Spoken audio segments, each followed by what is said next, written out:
Students, आज हम पढ़ेंगे हिंदी में हम पढ़ेंगे पार्ट 3। इस लेसन का नाम है महान शिक्षक विष्णु शर्मा। महान शिक्षक विष्णु शर्मा, ये विष्णु शर्मा जी है जिन्होंने पंचतंत्र की कहानियाँ लिखी है। यह पंचतंत्र की एक कथा प्रस्तुत है। इस लेसन में एक पंचतंत्र की कहानी प्रस्तुत है। इसमें बताया गया है कि अनावश्यक रूप से दूसरे के कार्य में हस्तक्षेप करने पर पछताना पड़ता है। मतलब यदि किसी कोई कारण ही नहीं है और हम दूसरे के कार्य में हस्तक्षेप कर रहे हैं तो हमें पछताना पड़ेगा। और बालकों को इससे शिक्षा मिलेगी कि हमें अनावश्यक मतलब किसी भी के दूसरे के कार्य में हमें हस्तक्षेप नहीं करना चाहिए, वरना हमें पछताना पड़ता है। तो इस कहानी को हम आगे पढ़ते हैं। तो आप लोग भी मेरे साथ पेंसिल रखिए। प्राचीन काल की बात है, हमारे देश में एक राजा राज्य करता था। मतलब बहुत पुरानी बात है। हमारे देश में मतलब हमारे भारत देश में एक राज्य था जिसमें एक राजा राज्य करता था। एक राजा का राज्य था। उसका राज्य बहुत दूर दूर तक फैला हुआ था। वह बहुत दूर दूर तक फैला हुआ था। राजा और प्रजा सभी सुखी थे। उस राज्य में राजा और प्रजा सभी सुखी थे। राजा के 3 बेटे थे। राजा के कितने बेटे थे? 3 बेटे थे। परंतु तीनों नीरे मूर्ख थे। परंतु तीनों बहुत ही मूर्ख थे।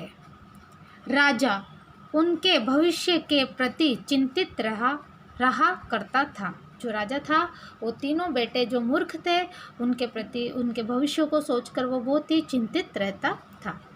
एक दिन राजा दरबार में चिंतित मुद्रा में बैठा था। एक दिन क्या हुआ?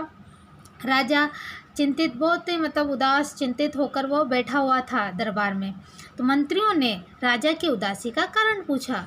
तो मंत्रियों ने राजा से पूछा कि आप इतने उदास क्यों बैठे हो? राजा ने सारा हाल कहा सुनाया। राजा ने अपनी चिंता का कारण बता दिया कि मेरे तीनों बेटे मूर्ख हैं, वे राज्य कैसे संभालेंगे। तब एक मंत्री ने कहा कि विष्णु शर्मा नाम के एक ब्राह्मण हैं। उन्होंने कहा कि एक विष्णु शर्मा नाम के एक ब्राह्मण हैं जो राजकुमारों को विद्यादान कर उनकी मूर्खता दूर कर सकते हैं।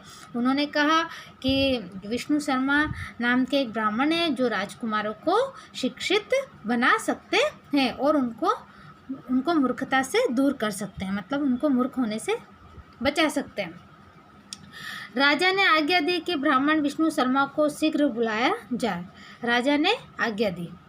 दरबार लगा हुआ था। सभी दरबारी ब्राह्मण विष्णु शर्मा के आगमन की प्रतीक्षा कर रहे थे। मतलब दरबार लगा हुआ था, सभी दरबारी और सब बैठे हुए थे राज्यसभा में और सब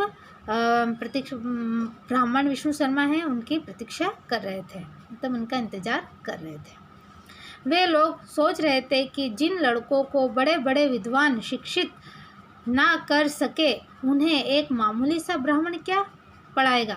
वह ये सोच रहे थे कि भाई मतलब बड़े बड़े विद्वान इन जो तीनों मूर्ख है इनको शिक्षित नहीं कर सके तो ये एक ब्राह्मण क्या पढ़ाएगा, ऐसा उनका विचार चल रहा था उनके दिमाग में। थोड़ी देर बाद विष्णु शर्मा आए। राजा ने उन्हें अपने मूर्ख बेटों की व्याधा सुनाई और पूछा, क्या आप इन्हें शिक्षित कर सकते हैं?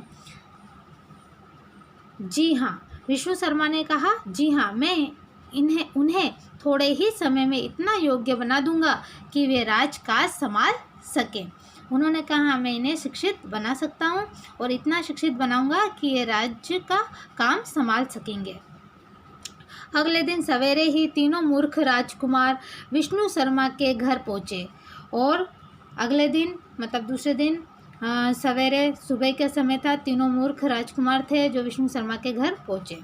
विष्णु शर्मा ने पहले उनसे कुछ देर बातें की, फिर बोले, कभी दूसरों के कार्यों में हस्तक्षेप ना करना नहीं तो उसी बंदर की तरह तड़प तड़प कर मरना पड़ेगा। उन्होंने बोला कि कभी भी दूसरे के कार्य में हस्तक्षेप नहीं करना, नहीं तो तुम्हें भी उस बंदर की तरह तड़प तड़प कर मरना। जिसने दूसरे के कार्य में व्यर्थ ही बाधा डाली थी। राजकुमारों ने पूछा, भला उस बंदर ने क्या किया था? जब विष्णु शर्मा ने कहा कि कभी भी दूसरे के कार्य में हस्तक्षेप ना करना, मतलब दखल ना देना, नहीं तो उसी बंदर की तरह तड़प तड़प कर मरना पड़ेगा जिसने दूसरे के कार्य में व्यर्थ ही बाधा डाली थी। तो जो राजकुमार थे उनके मन में आया कि ऐसा क्या उसने किया कि उसे मरना पड़ा। तो राजकुमारों ने क्वेश्चन पूछा। राजकुमारों ने पूछा, भला उस बंदर ने क्या किया था? विष्णु शर्मा ने कहा, एक गांव में मंदिर बन रहा था। दिन भर वहाँ काम होता। केवल दोपहर में मजदूर भोजन करने के लिए जाते थे। मतलब उन्होंने कहा कि एक गांव में मंदिर बन रहा था, दिन भर वहाँ मजदूर काम करते थे और जो मजदूर थे वो दोपहर में खाना खाने जाते थे। एक दिन बंदरों का एक झुंड उधर आ गया। एक दिन क्या हुआ, वहाँ बंदरों का एक झुंड आ गया। मजदूर भोजन करने गए हुए थे। उस समय मजदूर कहाँ गए थे? भोजन करने गए थे।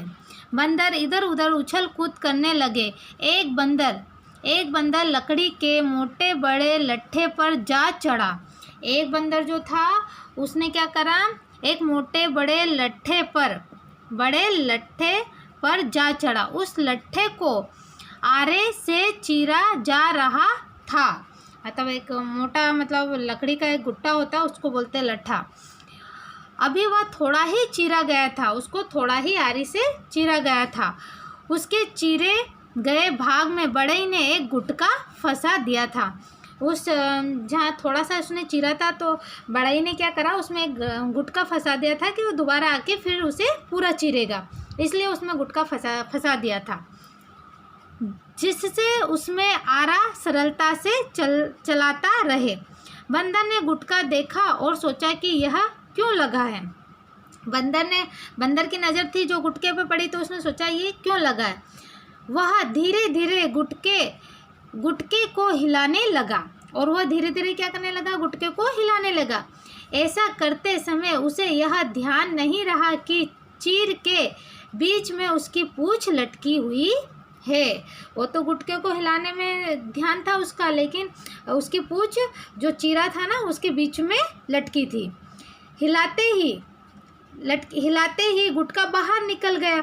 बंदर ने जैसे ही गुटके को हिलाया तो गुटका बाहर निकल गया और बंदर की पूंछ चीर में फंस गई। वह बहुत चीखा चिल्लाया, पर क्या कर सकता था। अंत में वह तड़प तड़प कर मर गया। मतलब वो बहुत चीखा, उसकी पूंछ मतलब इतनी ज़ोर से उस गुटके के चीरे में आ गई थी कि वो तड़प तड़प के उसकी जान चली गई। कहानी सुनाकर विष्णु शर्मा ने राजकुमारों को घर भेज दिया। अगले दिन जब वे आए तो फिर उन्हें एक नई कहानी सुनने को मिली। मतलब उनको हर दिन नई कहानी सुनने को मिलती थी। विष्णु शर्मा की कहानियाँ बहुत ही मज़ेदार होती थी, इसलिए राजकुमारों को बहुत आनंद आता था। मतलब उनकी जो कहानियाँ थी ना बहुत ही मज़ेदार और शिक्षा योग्य होती थी और उन्हें बहुत मज़ा आता था। धीरे धीरे कहानियों के द्वारा विष्णु शर्मा ने तीनों राजकुमारों को नीति व व्यवहार की सारी शिक्षा दे डाली। वे सारी बातें समझ गए और योग्य बन गए। बाद में विष्णु शर्मा की उन कहानियों की एक पुस्तक बन गई जिसका नाम पड़ा पंचतंत्र। यह पुस्तक आज भी उपलब्ध है। बच्चों के लिए इस पुस्तक में नीति संबंधी अनेक रोचक कहानियाँ हैं। यह लेसन हम पढ़ चुके हैं, अब इसकी एक्टिविटी हम आगे करेंगे।